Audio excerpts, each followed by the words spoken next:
Hello guys! Jelly nga pala, matagal na sa abroad, walang ipon pero masaya sa buhay. Kaya wag kayong ano dyan. So for today's video, gagawa tayo ng ensaladang sardinas. At kung ikaw ay hindi laking sardinas, try mo lang, baka magustuhan mo. So kailangan mo lang ng sibuyas, chop, kamatis. Nasa sayo kung ano ang hiwa nito. Pero ang gamit ko kasi is maliliit, so hinati ko lang siya ng apatan. Actually guys, paborito ko talaga ang sardinas. Kahit pa araw-araw na sardinas ang ulamin ko, okay lang sa akin. Kasi ang sardinas naman, maraming putahe ang magagawa dito. Pero yung pinaka-the best is yung itlog na may sardinas. Kapag nahiwa mo na yung sibuyas, kamatis, ihalo mo lang yung sardinas.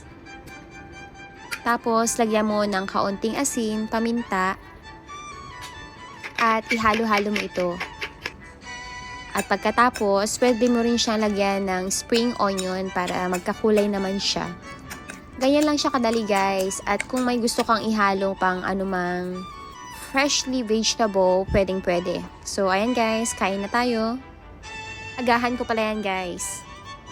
Tara, kain na at tikman natin tong ating ensaladang sardinas. At para sa akin, 100% talaga na napakasarap niya kasi nakakatatlong sandok ako ng kanin guys. Ito talaga yung gustong-gusto kong ulam, mga sardinas, tuyo, tinapa, abraw ng Ilocano. Yun lang talaga, swak na pang ulam. Sa tulad kong hindi pihikan sa mga pagkain. At may partner din tayong prinitong espada na maliliit.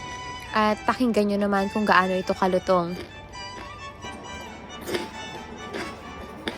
So, ayan lang guys. Thank you for watching. God bless.